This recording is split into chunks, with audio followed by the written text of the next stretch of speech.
ভাবুন আপনি এমন একটি জাহাজের উপর আছেন যার দৈর্ঘ্য 3টি ফুটবল মাঠের সমান। চারপাশের সমুদ্র এতটাই উত্তাল যে এক একটি ঢেউ 5 তলা ভবনের সমান উঁচু হয়ে জাহাজটিকে খেলনার মতো দোলাচ্ছে।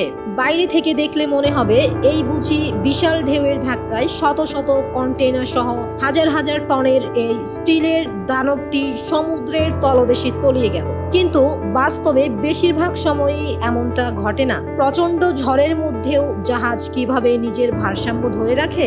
কেন শত কোটি টাকার এই ভাসমান শহরগুলো সহজে উল্টে যায় না? এর পেছনে লুকিয়ে আছে পদার্থবিদ্যা আর মেকানিক্যাল ইঞ্জিনিয়ারিং এর এক অবিশ্বাস্য জাদু। অনেকের মনেই প্রশ্ন জাগে, একটি ছোট্ট লোহার পেরেক পানিতে ফেললে সঙ্গে সঙ্গে ডুবে যায়, অথচ হাজার হাজার টন ওজনের ইস্পাত দিয়ে তৈরি জাহাজ কিভাবে ভেসে থাকে? এর সহজ উত্তর হলো আর্কিমিডিসের নীতি। জাহাজ যখন পানিতে নামানো হয় তার বিশালাকার আকৃতি প্রচুর পরিমাণ পানিকে সরিয়ে দেয়, কিন্তু জাহাজটি ভেতরে সম্পূর্ণ নিরেট স্টিল নয়। এর ভেতরে থাকে বিশাল ফাঁকা জায়গা ও বাতাস। ফলে পুরো জাহাজের গড় ঘনত্ব পানির ঘনত্বের চেয়ে অনেক কম হয়। সহজ কথায়, জাহাজ যতটুকু পানি সরায় সেই পানির মোট ওজন জাহাজের নিজের ওজনের চেয়ে অনেক বেশি। আর এই পানির নিচ থেকে আসা ঊর্ধ্বমুখী বল বা বুয়েন্সি জাহাজকে ভাসিয়ে রাখে। শুধু ভেসে থাকাই তো সব নয়, ঝড়ের সময় সোজা দাঁড়িয়ে থাকাই হলো আসল চ্যালেঞ্জ। এই কাজের জন্য ইঞ্জিনিয়াররা জাহাজের তলদেশে ব্যবহার করেন ব্যালাস্ট ট্যাঙ্ক।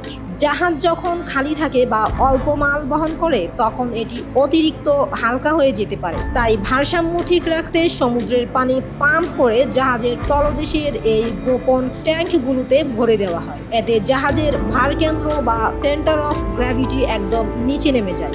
বিষয়টি অনেকটা শিশুদের সেই নটরাজ বা পাঞ্চিং ডল খেলনাগুলোর মতো, যার নিচের অংশে ওজন বেশি থাকার কারণে ধাক্কা দিয়ে ফেলে দিলেও তা নিজে নিজেই আবার সোজা হয়ে দাঁড়িয়ে যায়। ঢেউ যখন জাহাজকে একপাশে ঝুঁকিয়ে দেয় তখন তলদেশের ভারী ওজন তাকে টেনে আবার সোজা করে ফেলে। আপনি কি জানেন, বিশাল আকৃতির একটি জাহাজকে কিন্তু একদম শক্ত বা রিজিড করে তৈরি করা হয় না। ঝড়ের সময় সমুদ্রের ঢেউ যখন জাহাজের সামনে ও পেছনে প্রচন্ড চাপ সৃষ্টি করে তখন জাহাজের বডি সামান্য বাঁকতে বা মোচড়াতে পারে। যদি পুরো স্ট্রাকচারটি শক্ত লোহার দণ্ডের মতো হতো তবে ঢেউয়ের চাপে জাহাজটি মাঝখান থেকে ভেঙে দুটুকরো হয়ে যেত। তাছাড়া জাহাজের ভেতরটা কিন্তু একটা বড় ফাঁকা ঘর নয়, একে স্টিলের ওয়াটার টাইট দেয়াল দিয়ে অনেকগুলো ছোট ছোট ঘরে ভাগ করা হয়, যাকে বলে কম্পার্টমেন্টালাইজেশন। যদি কোনো দুর্ঘটনায় জাহাজের তল ফুটো হয়ে যায় তবে পানি শুধু সেই নির্দিষ্ট একটা ঘরেই আটকে থাকবে, পুরো জাহাজে ছড়াবে না। তবে বিজ্ঞানের সব নিয়ম মেনে তৈরি করার পরও জাহাজ কিন্তু ডুবে যেতে পারে। যদি ঝড়ের সময় জাহাজের বগি বা ডেকের ভেতরের কন্টেইনারগুলো ঠিক মতো শক্ত করে বাঁধা না থাকে তবে ঢেউয়ের ধাক্কায় সেগুলো একপাশে সরে গিয়ে পুরো জাহাজের ভার কেন্দ্র নষ্ট করে দিতে পারে।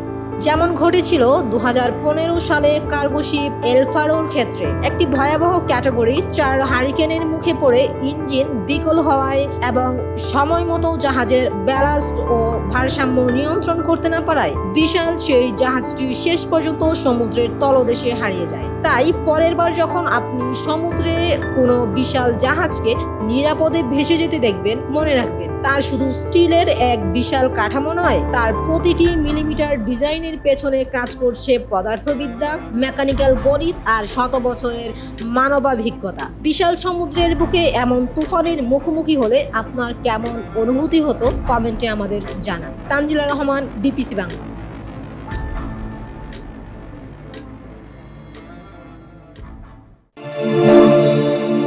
বিপিসি বাংলা, সংবাদের আস্থা।